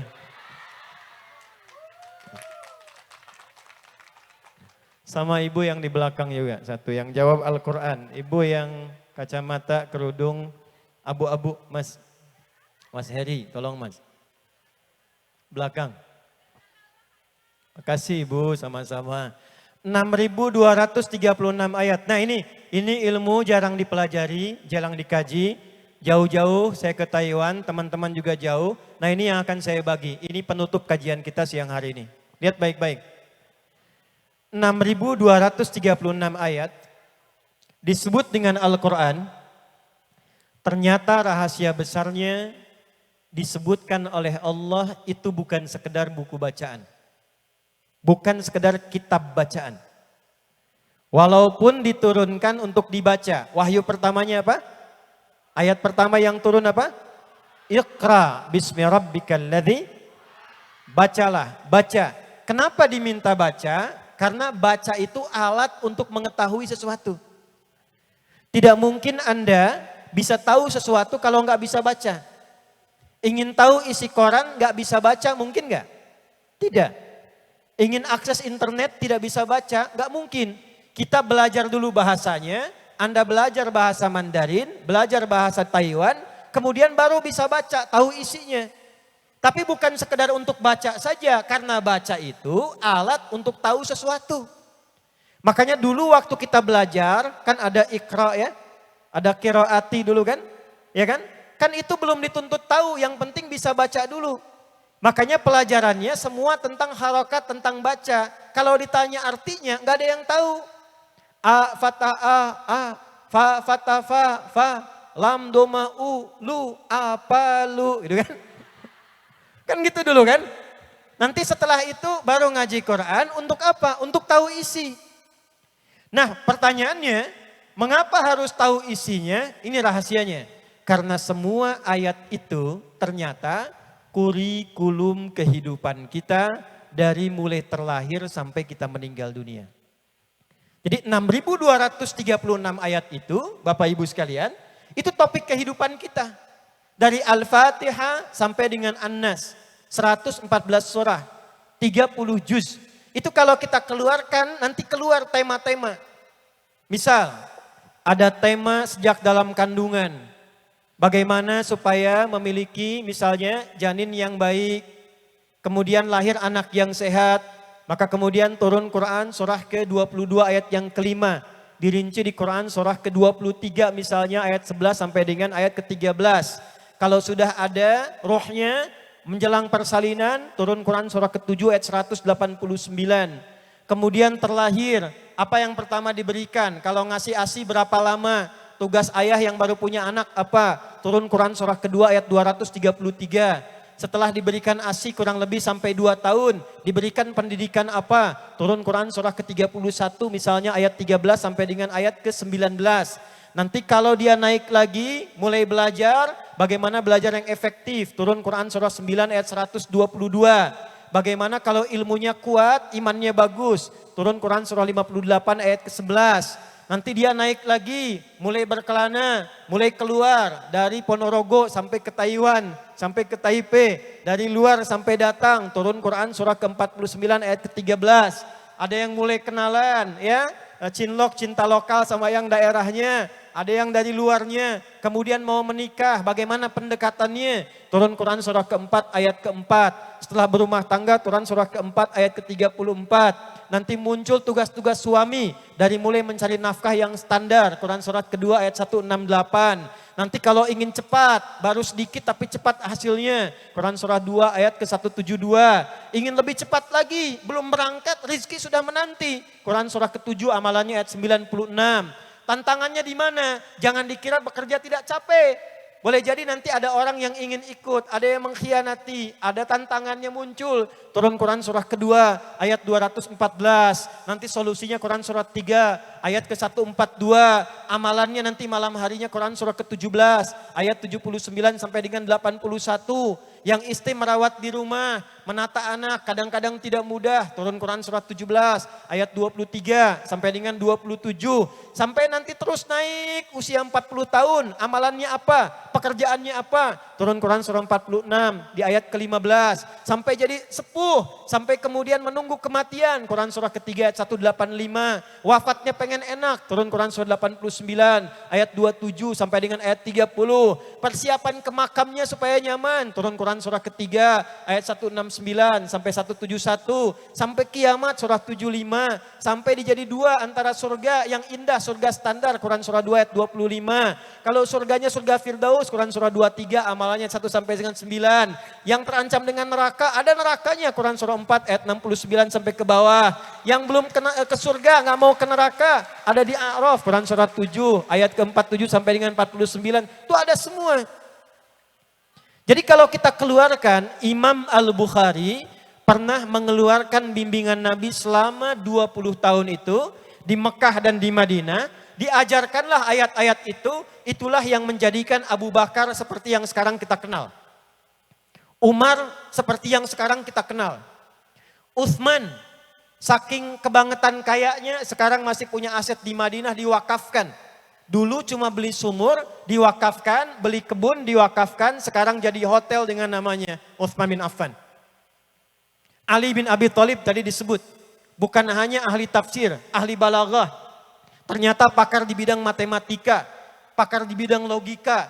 Berkembang lagi Imam Al-Bukhari mengeluarkan perjalanan Nabi, inti ayat Quran, dibuatlah 97 tema. Ada 97 topik teman-teman.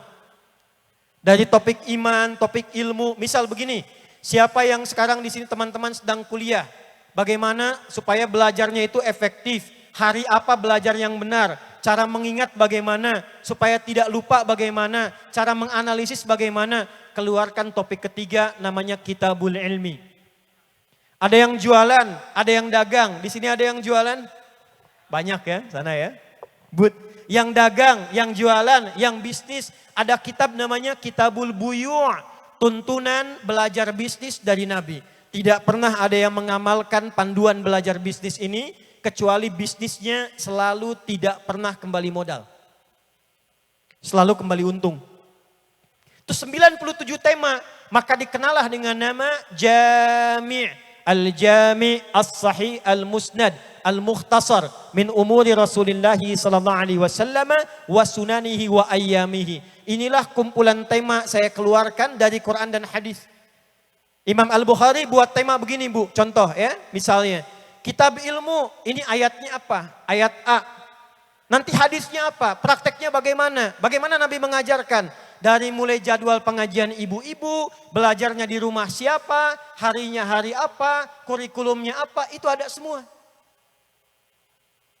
Jadi ternyata kalau ingin jadi generasi milenial yang bagus, yang berakhlak, yang baik, yang sukses, yang maju, amanat pertama dari Nabi, kembalilah kepada tuntunan Al-Quran.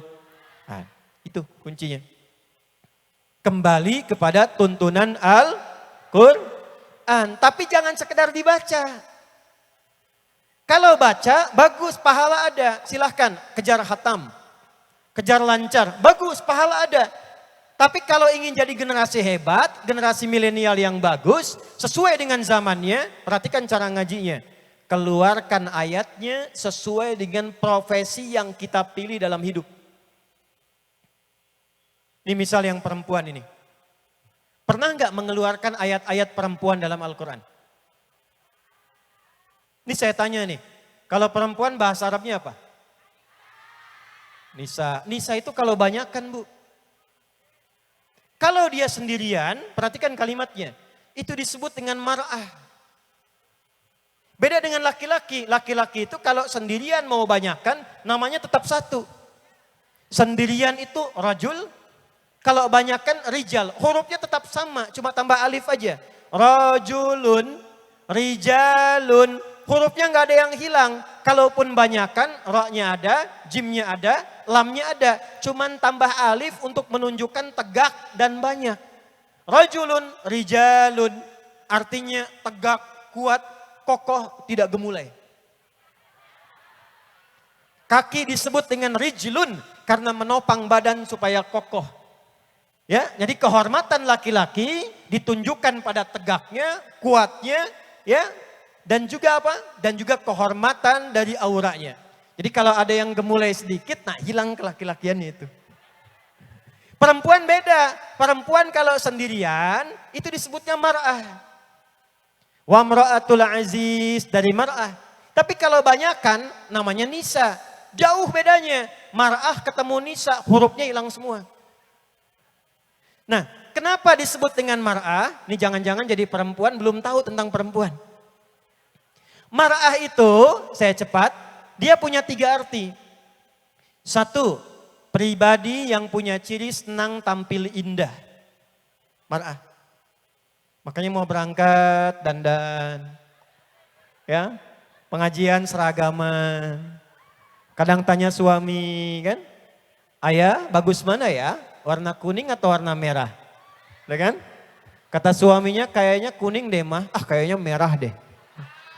Tanya tapi udah punya jawaban kan? Begitu dipakai hitam.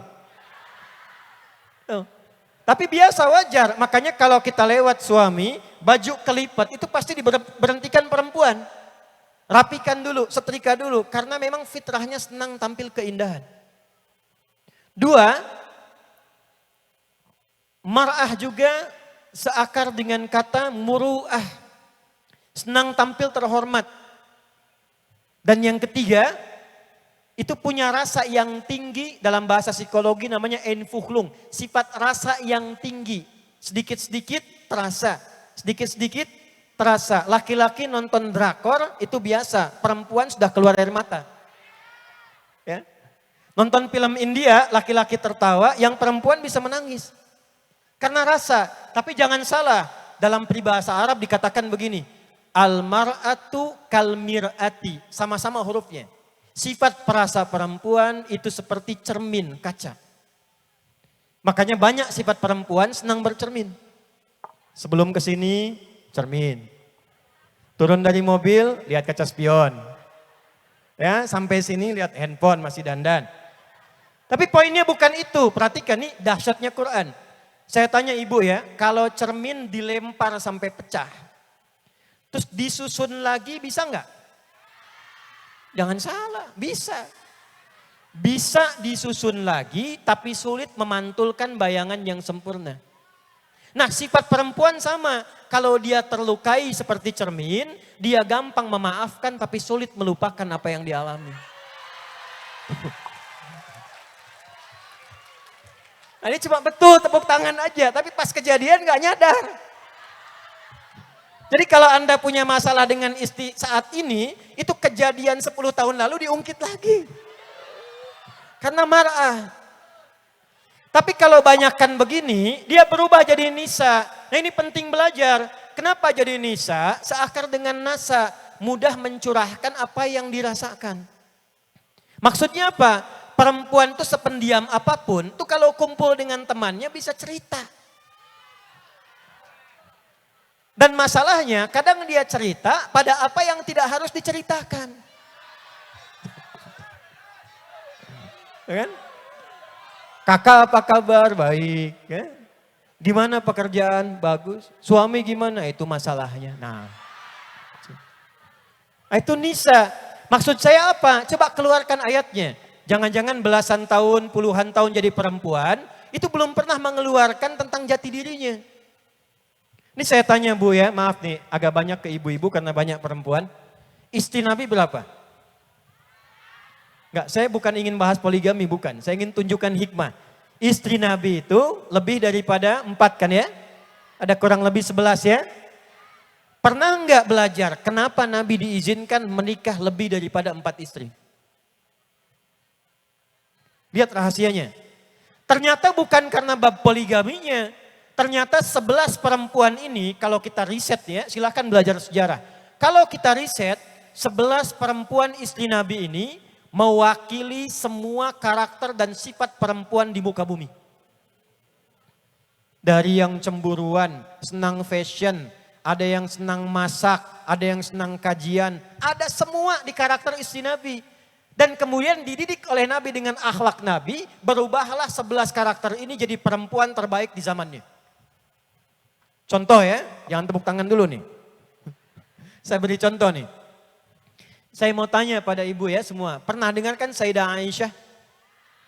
Ya, beliau selain rajin, giat, tapi cemburunya luar biasa. Betul. Tapi bagaimana beliau Nabi SAW mendidik Sayyidah Aisyah? Kecemburuannya diarahkan pada sifat yang baik-baik. Sehingga diarahkan kepada ilmu, diarahkan kepada nilai-nilai yang baik. Setelah Nabi meninggal, tiba-tiba beliau menjelma jadi dosen perempuan sepeninggal Nabi yang hafal 2210 hadis dan hampir semua disiplin ilmu beliau pakar di bidangnya. Sampai sepertiga ilmu itu, kata para ulama, dikuasai oleh Sayyidah Aisyah. Dari pribadi yang sangat cemburuan, sensitif, tiba-tiba jadi perempuan paling hebat di masanya, sampai sepertiga ilmu yang ditemukan di bumi dikuasai Sayyidah Aisyah. Siapa yang rajin masak di sini? Ya. Nah, ada istri Nabi namanya Sayyidah Saudah binti Zam'ah. Pernah belajar enggak? Usia beliau walaupun sudah di atas 50, 60 tahun, hobinya masak. Tapi kalau masak, hebatnya setiap masak kalaupun ketemu Nabi, itu masih bisa mengeluarkan kata sayang dan mesra dengan Nabi. Bikin adonan, Nabi datang, itu bikin adonan, Nabi masih sempat mengambil secuil adonan, kemudian dioleskan di kening beliau dan masih bisa mengatakan sayang. Anda yang suami istri, kapan terakhir bilang sayang sama suaminya? Dan coba belajar. Belajarnya sampai sini enggak? Apa yang dimasakin Sayyidah Saudah itu untuk Nabi. Sayyidah Zainab. Beliau diantara istri Nabi yang senang fashion. pakaiannya, tampilannya. Jadi kalau Bapak Ibu misalnya cek tentang itu, silahkan yang suami-suami pulang ke rumah, cek kira-kira istrinya mirip siapa. Nah, kalau kita gabungkan dari 10 itu, semua karakter yang terbaik ditemukan di satu perempuan. Namanya Sayyidah Khadijah. Apa dahsyatnya Khadijah? Bu, Sayyidah Khadijah itu, beliau kalau senyum saja, itu masalah yang ada di suami hilang setengahnya dengan senyum.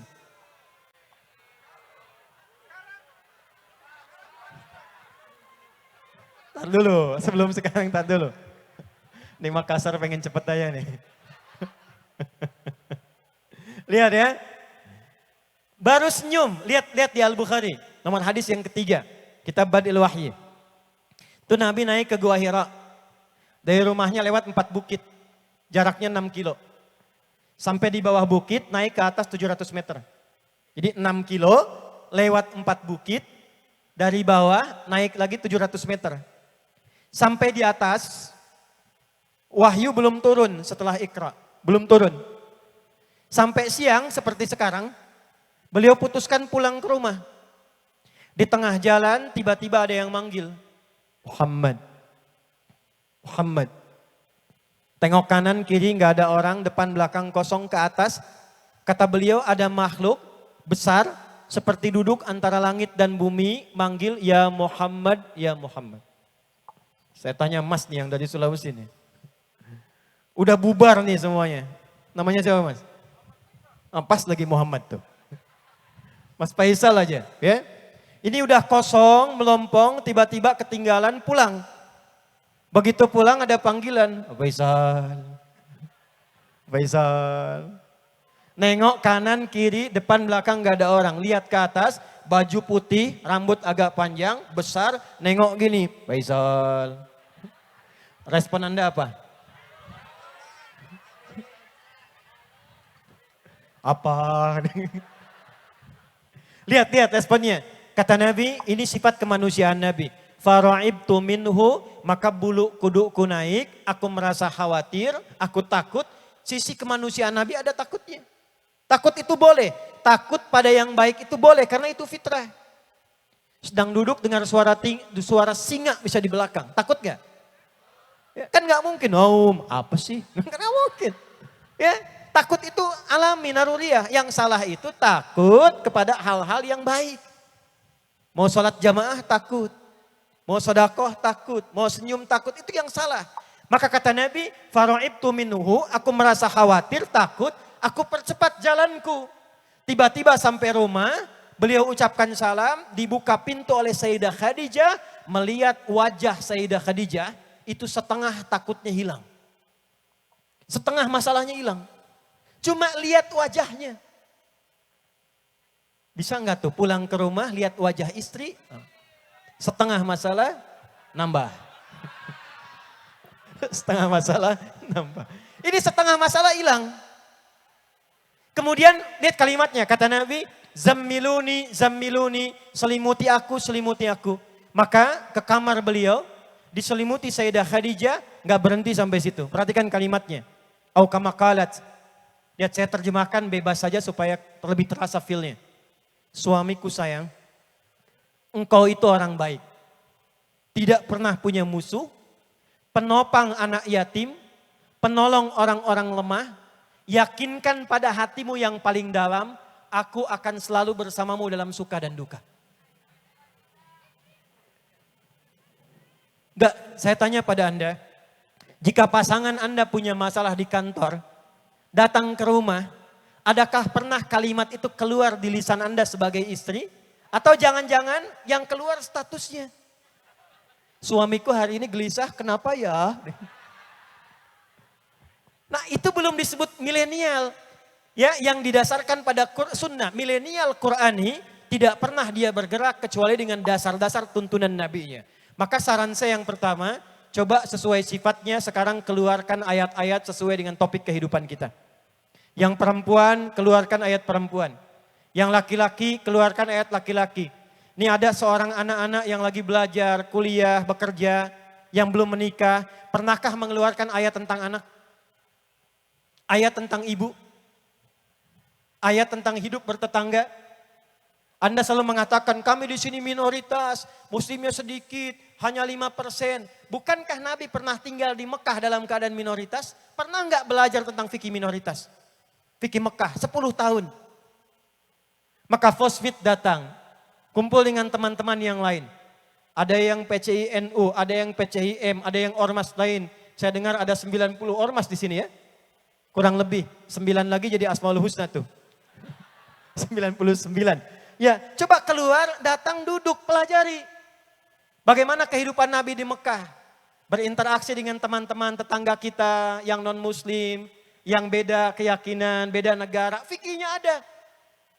Nah kalau kita keluarkan dengan baik, insya Allah maka muncullah karakter yang baik, perilaku yang baik, perilaku yang didorong oleh tuntunan Quran dan petunjuk Nabi itu, itulah yang disebut dengan akhlak. Apa namanya? Akhlak. Dari sini turun kalimat di Al-Quran di surat Al-Qalam. Wa innaka la'ala khuluqin azim. Muhammad, sungguh engkau memiliki akhlak yang mulia. Maka beliau menjelaskan kalimat Allah ini. Disebutkan kemudian kalimatnya di hadis riwayat Al-Bukhari. Nomor hadis 5027 dari Utsman bin Affan radhiyallahu ta'ala anhu. Perhatikan kalimatnya. Saya tutup. Qala Rasulullah sallallahu alaihi wasallam, khairukum man ta'allamal Qur'ana wa 'allama. Jika Anda ingin jadi generasi yang terbaik, ada yang baik, Anda jadi yang terbaik. Maka caranya bagaimana? Kata Nabi, belajarlah Al-Qur'an, kemudian praktekkan itu dalam kehidupan. Saya ulangi, belajarlah Al-Qur'an dan praktekkan itu dalam kehidupan. Maka mulai hari ini kalau ada tabligh akbar lagi, ada ustadz-ustadz yang datang, kiai yang datang, saya sarankan panitia bikin tema-tema supaya tidak jadi umum. Temanya yang dibutuhkan aja. Pekerja migran Indonesia PMI misalnya, apa fikih terkait di dalamnya? Ayat-ayat tentang kerja di luar itu bagaimana? Hukum-hukum terapannya seperti apa? Hadisnya bagaimana? Bikin kajian, bikin tema, bikin subtopik, sekian banyak pembahasan, tanya pembahasannya, keluarkan ayatnya, keluarkan hadisnya, sudah ada temanya, pilih ustadz-ustadz yang pakar di bidangnya, undang ke sini. Ajarkan itu. Ya. Sehingga mengajarkan yang dibutuhkan, bukan untuk tampil. Ya, jadi pengajian itu bukan supaya rame, datang, ketawa, pulang, tidak. Apa yang bisa kita dapatkan? Ya. Oleh karena itu, ini satu. Ya, yang kedua, teman-teman kompak. Tunjukkan sebagai muslim yang baik. Muslim itu artinya taat, patuh pada ketentuan Allah yang baik. Ciri pertama jadi orang Islam itu pasti berubah baik. Anda silahkan cek, tidak ada orang zaman Nabi masuk Islam gak baik tuh gak ada. Semua jadi baik. Ya, yang tadinya peminum jadi orang yang tiba-tiba dermawan. Yang tadinya senang berkelahi jadi orang-orang yang senang merangkul, senang mencintai. Yang tadinya rakus tiba-tiba jadi orang yang senang berbagi. Tunjukkan bahwa tabligh akbar kita hari ini merubah kita menjadi generasi yang lebih berakhlak insya Allah. Ya, baik.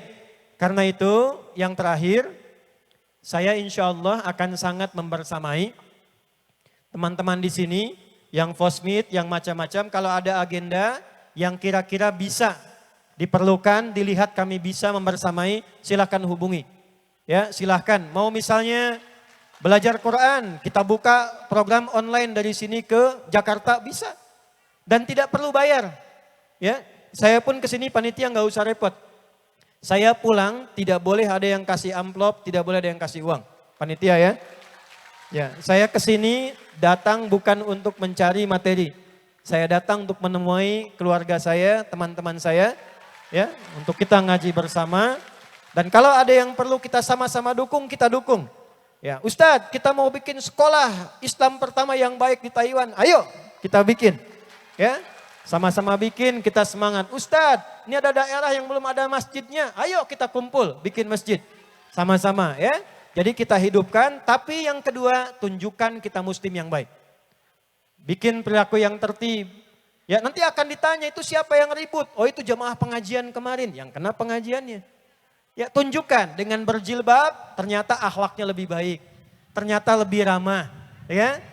Siapapun yang masak makanan kata Nabi baunya sampai ke tetangganya. Maka bagilah tetangganya walaupun apa banyak kuahnya. Tapi ngamalkannya jangan pakai pemahaman akhir zaman. Ibu yang bikin opornya, tetangga yang dapat kuahnya. Kan? Tetangga tanya, kok cuman kuahnya mbak? Hadis Nabi. Ya, yang dimaksud kalaupun Anda cuma kuah, ada bumbu-bumbunya berbeda, makannya yang dimasaknya itu maaf sekali, singkong, tapi bumbunya rendang. Nyampe baunya ke tetangga, bagi dengan isinya supaya nggak salah sangka. Dikiranya masak padahal Pertanyaan saya, apakah Nabi pernah mengatakan kalau tetangga Anda Muslim saja? Anda punya tetangga, orang Taiwan, masyarakat asli lokal sini. Anda masak ketok pintunya. Ya, apa bahasa Mandarinnya? Pagi. Halo apa ni hao? Ni hao, ni hao. Ya, ni hao. Ini ada makanan bagi. Aduh, Anda kok baik sekali. Bukan baik, Islam mengajarkan saya berbagi. Perkenalkan, Nabi Muhammad mengajarkan saya berbagi Islam. Dia kenal Islam. Besok dia kembalikan pancinya kepada Anda, dia tanya lagi. Hari ini Islam ngajarin berbagi lagi enggak? Gini, alhamdulillah. Itu ada keindahan. Ya, oleh karena itu teman-teman kita aktifkan. Mudah-mudahan baik. Terima kasih Pak Wawan dari Kamar Dagang. Ya, tolong disupport ya Pak ya.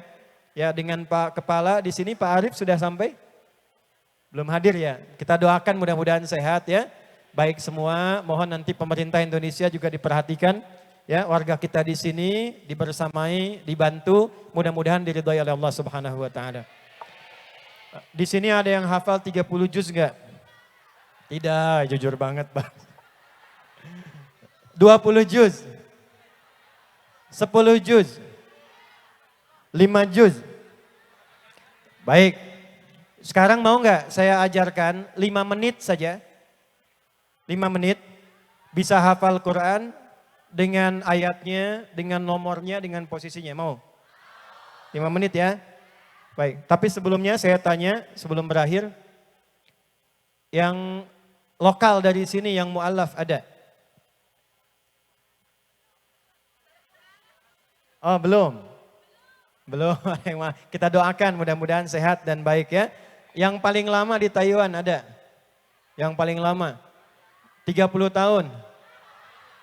40 tahun? Belum ada. Udah sekarang kita belajarnya dulu. Nanti setelah itu kita akhiri sampai dengan pertemuan kita. Baik ya. Kalau masjid sudah ada berapa? Banyak. Yang posmin yang di Al-Amin itu ya? Al-Amin, ada berapa? Oh baik, sekarang kita ajarkan ini dulu ya, sebentar ya. Ini mudah-mudahan terlihat ya. Ya, saya buat sudut nanti yang mudah untuk dilihat.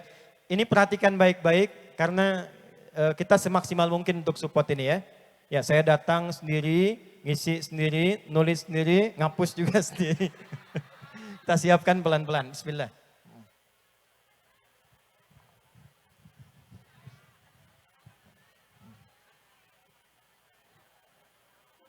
Baik, sabar ya. Ya Allah. Jamaahnya datang, duduk, kipas-kipas. Masuk surga. Baik, sudah selesai. Ya. Gini aja, cepat. Mau surat apa? Yang paling panjang di Al-Quran ya, Al-Baqarah ya. Karena kalau kulhu kan udah banyak. Ya, ini muka-muka ikhlas semua, tapi kita pindahkan ke Al-Baqarah dulu. Ini kita majukan ke depan supaya kelihatan sedikit ya, boleh? Di sini aja, stop. Ini ya. Kalau nggak kelihatan dibayangin aja ya. Karena sudutnya kalau geser dari sini, sana nggak kelihatan juga. Ya kita ambil segini aja ya, kurang lebih.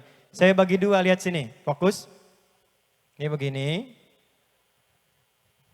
Ini begini. Saya bikin kotak gini. Saya bagi dua ya. Yang ini kanan. Apa? Yang ini kiri. Baik. Ya, karena waktunya terbatas, kita ambil 5 ayat aja. Al-Baqarah 1 sampai 5. Baik, saya coret yang ininya, adanya di sini. Jadi posisinya di mana?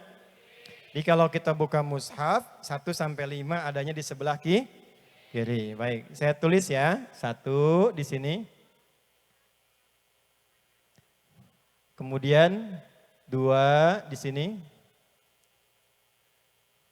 3 di sini. 4 di sini. 5 di sini. 1 dan 2 kiri bagian atas. Ini. Maka kita sebut kiri atas. Apa? Yang ini kiri tengah. Yang ini saya ulangi. Ini 1 dan 2 kiri. 3 dan 4 tengah. Ini baik, saya tuliskan ya. 1 alif lam mim. Dah, 1 apa? Baik, 2 saya singkat dzalikal kitabul la hudal lil muttaqin. Saya tulis dzalika untuk menyingkat. 3 alladzina yu'minuna bil ghaib. 4 walladzina pakai wa. 3 dengan 4 cuman beda wawu. 1 alladzina, 2 walladzina. 5 ulaika. Oke ya? Ulaika. Lihat sini. 1 apa? Alif lam mim. 2 3 alladzina. 4 5. Baik, sekarang saya lihat dulu jamnya. Baik, 5 menit dari sekarang ya. Perhatikan baik-baik. Saya ajarkan yang atas dengan bawah dulu, sisanya yang tengah. Atas 1 alif lam mim. Kemudian 2 dzalika kitabul la raiba fi hudal lil. Singkat dzalika. 1 apa? 2. Baik. Lihat sini, lihat sini. 5-nya apa? Ulaika. Tinggal tengahnya. Tengahnya mirip katanya. Yang 3 alladzina, yang 4 3 apa? 4 apa? Oke, 1 apa? 2 3 4 5 bawah. Ulangi ya. 1 yang atas alif. 2 kebayang ya? 3 alladzi 4 5. Baik, saya hapus ya.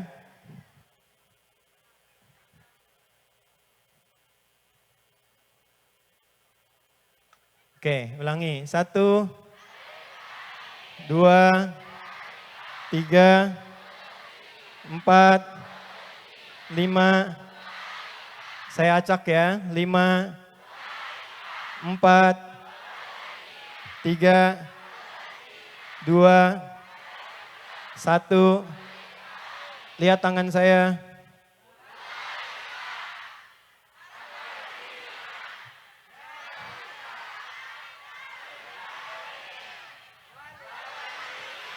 Empat, 3, 5, 1,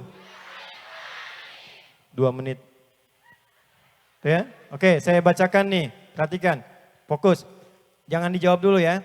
Alladzina yu'minuna bil ghaibi wa yuqimunas shalah wa mimma razaqnahum yunfiqun. Surat apa? Ayat berapa? Posisinya? Kiri tengah. Oh. Ulaika ala hudam mir rabbihim wa ulaika humul muflihun. Surat apa? Ayat keberapa? Posisinya? Di bawahnya kiri apa kanan? Gampang kan? Gampang ya? Nah, Anda kemana aja selama ini? Itu sudah bisa tuh. Ya, hafal ayatnya, hafal nomornya, hafal posisinya. Yang ajaib tuh begini. Nih, lihat. Ini apa? Tuh, kosong tuh bisa disebut alladzina, padahal nggak ada apa-apa. Nah, kalau sudah kebayang itu enak. Jadi nanti kalau kita di sekolah, kami ada sekolah dari mulai PAUD, KB, TK, terus sampai S3 ke atas. Itu sekarang kalau sudah SD, dia TK 5 juz, SD 30 juz. Nanti masuk pesantren, ngulang Qur'annya itu pakai nomor. Misal saya ditanya, Ustadz anak berapa? Ulaika ada hudam mir rabbihim wa ulaika humul muflihun. Ukuran peci berapa? Yukhadi'una Allah walladzina amanu. Wa ma yakhda'una illa anfusahum wa ma yash'urun. Istri berapa? Alif lam mim. Apakah ada rencana poligami? Shadaqallahul azim. Tuh ya. Nah, ini. Anak-anak, ada yang anak-anak sudah hafal berapa juz? Ada yang hafal juz amma enggak? Anak-anak, bukan ibunya anak-anak. Baik, saya kira itu dulu yang disampaikan di kesempatan hari ini. Nah, mana tadi yang paling jauh, mana yang datang paling jauh? Baik, caranya begini saja. Caranya begini.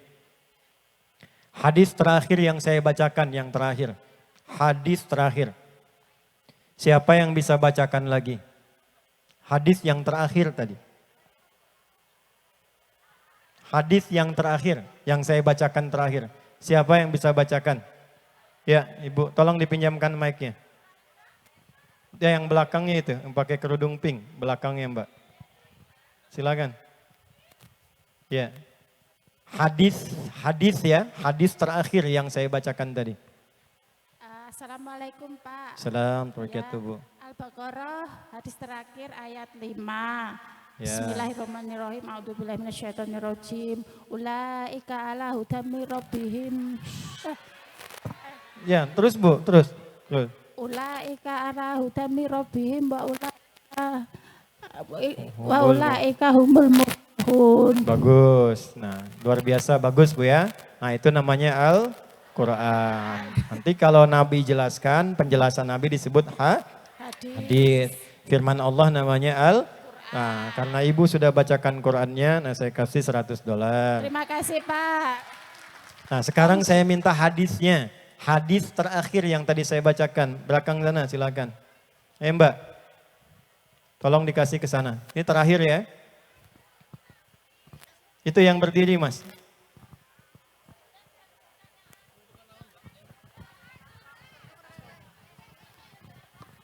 Ya, saya bantu dengan tadi yang saya sebut nomornya di Al-Bukhari, nomor hadis 5027, rawinya dari Utsman bin Affan. Silakan. Yang ini bukan Ustaz. Oh, nggak tahu saya.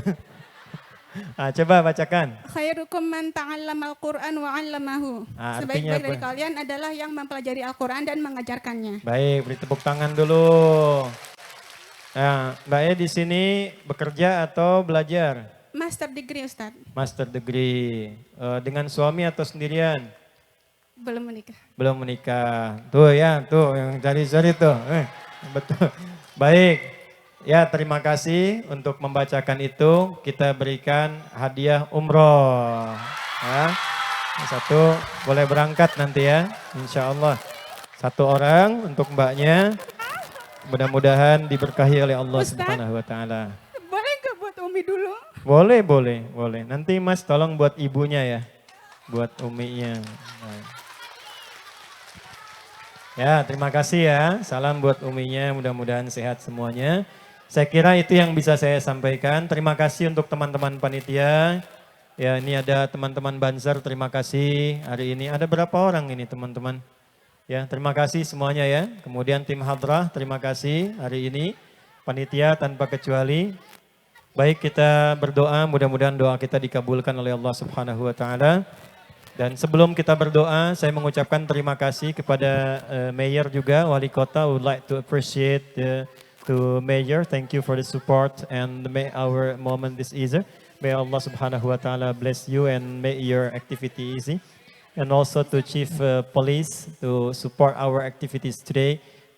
Thank you for you and your crew. May Allah Subhanahu wa Ta'ala protect you and protect your area here.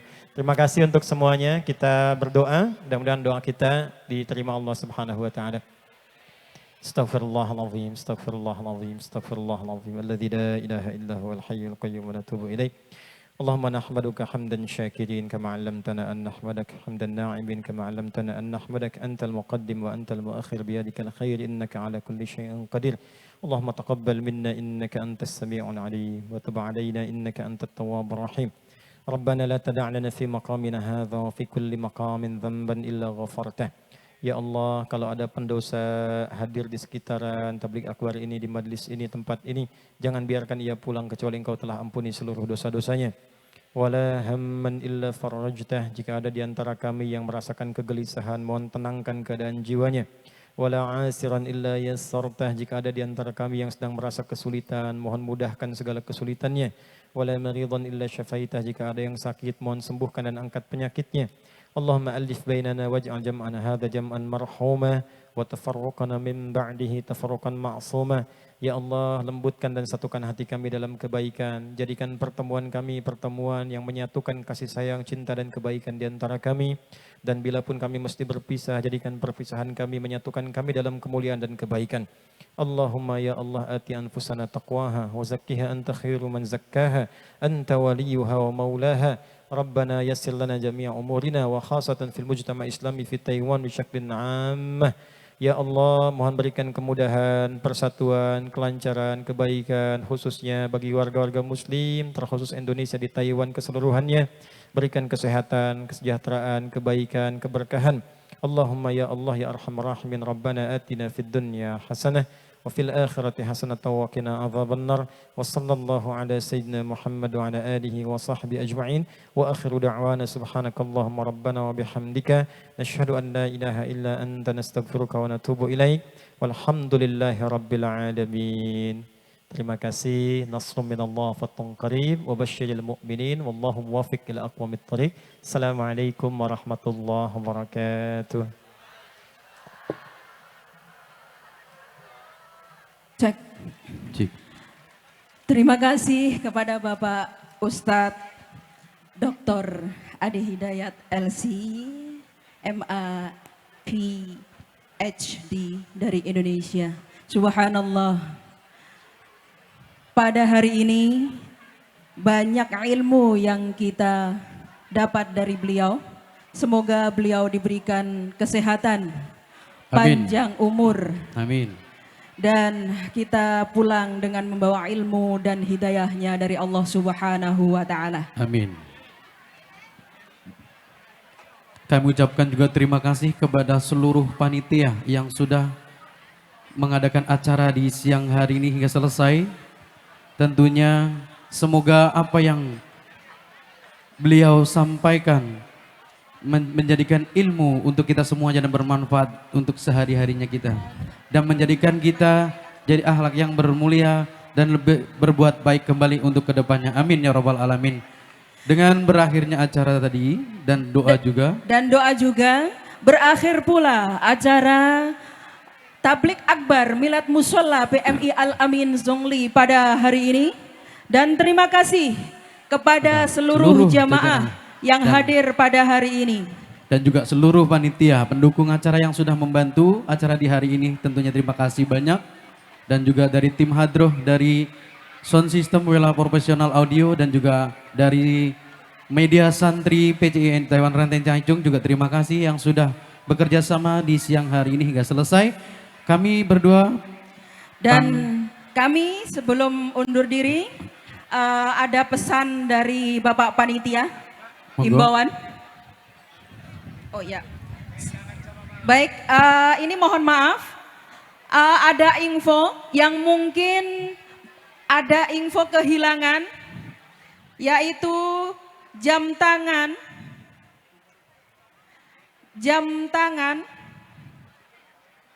warna putih buat cowok sama. Ya, ini punyanya Mamah Bilkis, HP hilang ada di kami. Silahkan naik di panggung. Iya, dan juga pemberitahuan HP kepada hilang, namanya Sony, HP Sony, Ya. ya. Terus ada Yoyoka sama Anting, ya, yang Satu kehilangan. Ini Mbak, ini Mbak, Sony mana? ada satu buah Oppo. Yang Iya. merasa kehilangan Oppo, silakan. Ya, sebelum kami tutup, terima kasih kepada semuanya. Ada yang kehilangan yoyoka sama anting, silahkan naik ke panggung. Iya. Oh, jadi amal ibadah. Amin, ya. Sama jam tangan. Ada ini jam tangan cowok.